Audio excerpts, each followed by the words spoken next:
Yastva vijnanavan bhavatya yuktena manasa sada tasyendriyanya vashyani dushtashva ivasarate. But the senses of that intellect, which, being ever associated with an uncontrolled mind, becomes devoid of discrimination, are unruly like the vicious horses of the charioteer. Yalhatu, he, however, who, the charioteer called the intellect, bhavati, becomes, avijnanavan, unskillful, lacking in discrimination as regards engagement and disengagement, just as the other, real charioteer is in conducting the chariot. Being sada, ever, associated, ayuktena manasa, with an uncontrolled mind, tasya, his, of that incompetent intellect, that is, of the driver, indriyani, the senses, which are analogous to the horses, are avashyani, unruly, uncontrollable, dushtashvaha iva, like the vicious horses, sarate, of the charioteer, of the other real driver.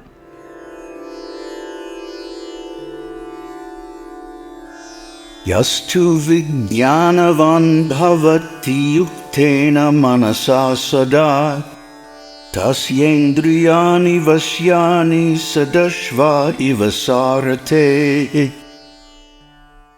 But that intellect which, being ever associated with a restrained mind, is endowed with discrimination, the senses are controllable like the good horses of the charioteer. And the tika, yahatu, but that intellect, again, which is a charioteer opposed to the previous one, which bhavati becomes, vijnanavan, skillful and possessed of discrimination, yuktena manasa sada, being ever associated with a controlled mind, being endowed with a concentrated mind, tasya, of that intellect, indriyani, the senses that are analogous to the horses, are vashyani, controllable, can be urged on or stopped, sadashva iva, like the good horses, sarate, of the charioteer, of the other real driver. Namaste.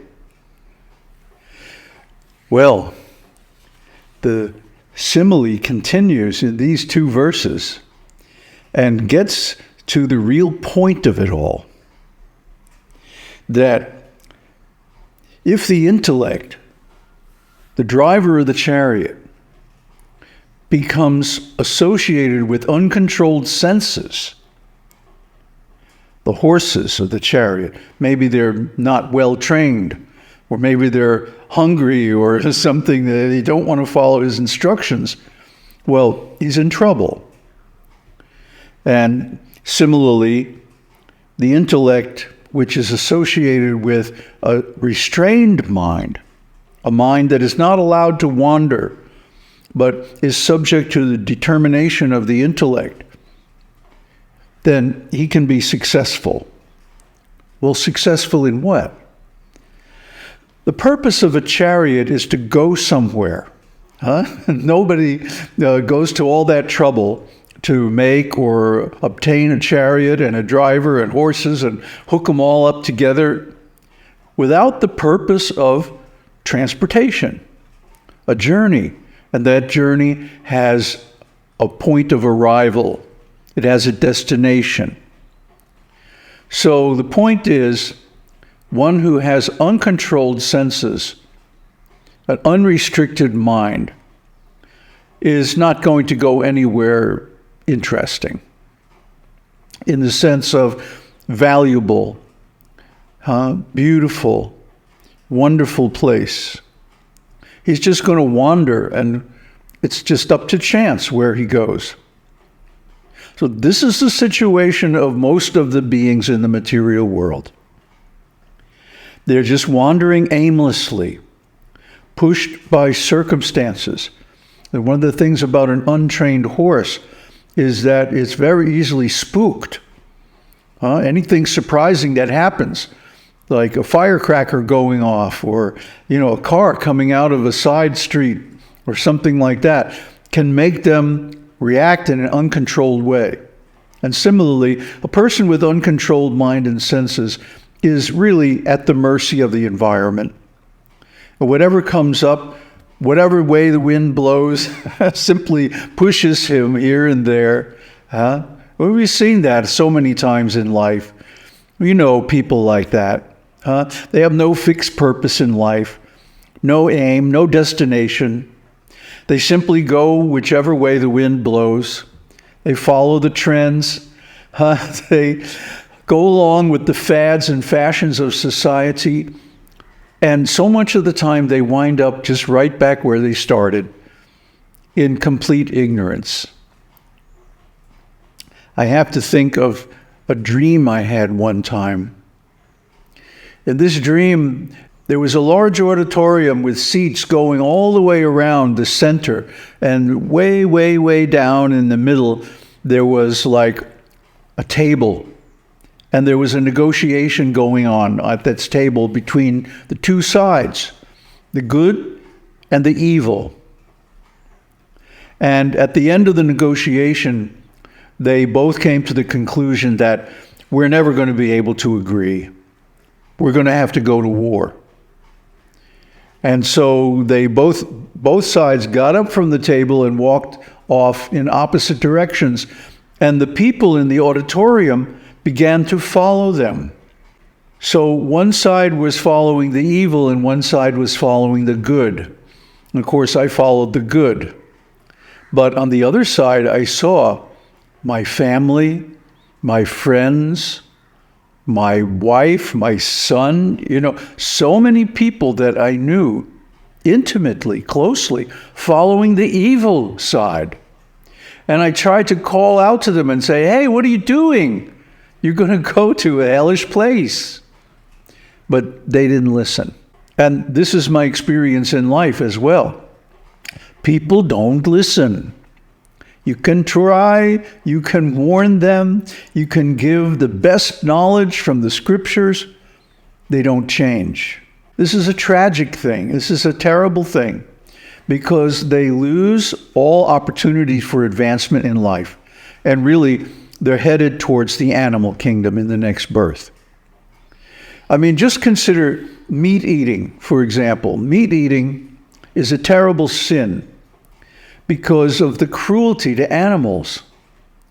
And some people will say, well, in the Vedic tradition, there's animal sacrifice, so it's okay to kill animals. No.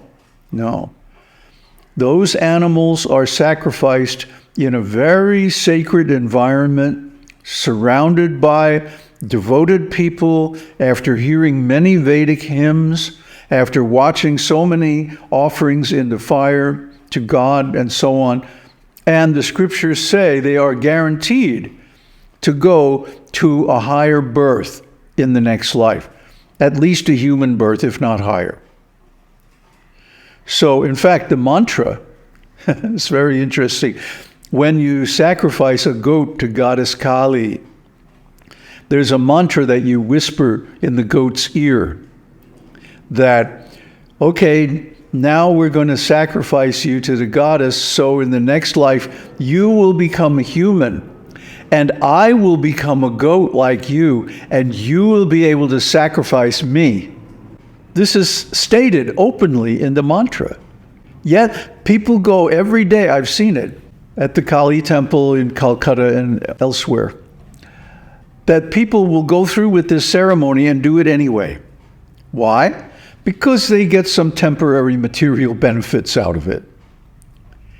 And Shankaracharya is quite clear, well, we'll read it later on here, and also in Kaṭhopaniṣad, that all the results of Vedic sacrifice are temporary. Yes, Vedic sacrifice can deliver astonishing material results, like the result of the successful execution of the horse sacrifice, Ashvamedha Yajna, is that one becomes virat in the next life. A very powerful, very high spiritual being. But that is still temporary. That only lasts for the duration of the universe. So any life that has an end is short and ultimately unsatisfying. So what we really want is a result that doesn't have to end, an unending bliss, unending felicity, happiness, and wisdom. So this is the result of this chariot, which is associated with restrained mind and senses, which are controlled. That's the purpose of the reins and the bridle, isn't it? To restrain the horses from going wherever they like, and to make them go in a certain direction. So there has to be determination, which in Bhagavad Gita is called vyavasayatmika buddhi. It means determined, fixed, unswerving, devoted, knowledge. See, so first of all, one has to have knowledge. Second of all, one has to act on that knowledge. See, this is the problem with the Neo-Advaitins. They have a little knowledge about non-duality, but they don't really act on it. I mean, if you really understand Aham Brahmasmi, I am Brahman, if you really get it, how can you continue to desire more than just the basic necessities of life? How can you go in pursuit of wealth and fame and power and beauty and knowledge and so many things? Because if you understand all these are temporary and only identification with Brahman is real, how can you pursue? Just like if somebody says, like, here's a picture of a car, right? I'll sell you this picture for the same price as the car. Thousands of dollars, whatever it is. Would you buy it? If you did, you were a fool.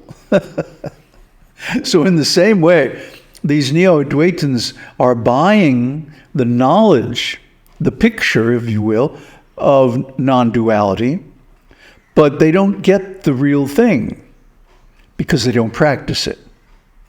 If they practiced it, they couldn't go on living in the way that they do. I've seen it in Tiruvannamalai.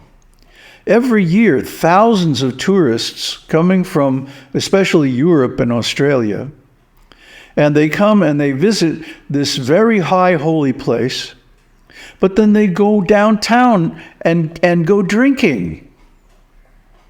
What is the meaning of this? It's such nonsense. It's incredible. How can they be such hypocrites? Well, it's because they are not realizing the knowledge. See, there's a difference between hearing knowledge and realizing it. Realizing it means putting it into practice. Making decisions based on the truth of non-duality. Well, if I am Brahman, and I am eternal, and I am basically one with everything, why would I want to go take intoxication? Why would I want to go have illicit sex life? Why would I want to eat meat and so forth? See? These are evil things. They are the acts of uncontrolled mind and senses, and they lead to the destination of lower birth. Whereas when one controls the mind and senses, realizing that this is just temporary, this is all just temporary, but knowing from Shastra that controlling the mind and senses leads to an exalted destination in the next life.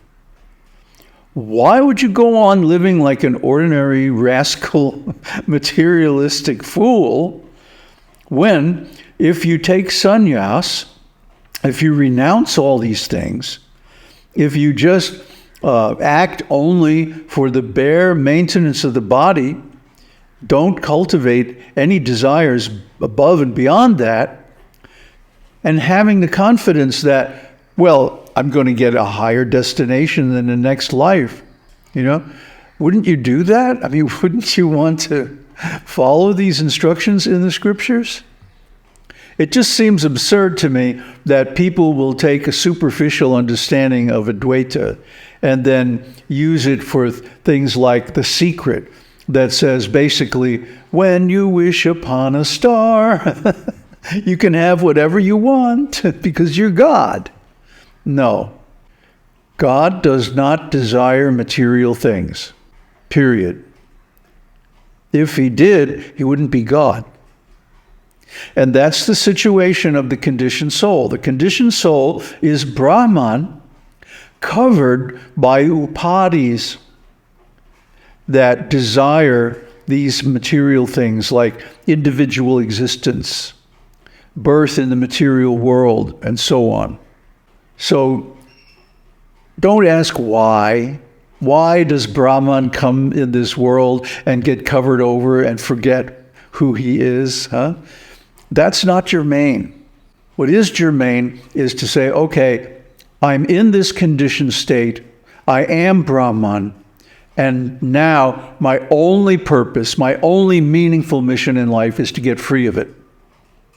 That is the path that leads to self-realization. Aum Tat Sat. Aum Shakti Aum. Aum Namah Shivaya.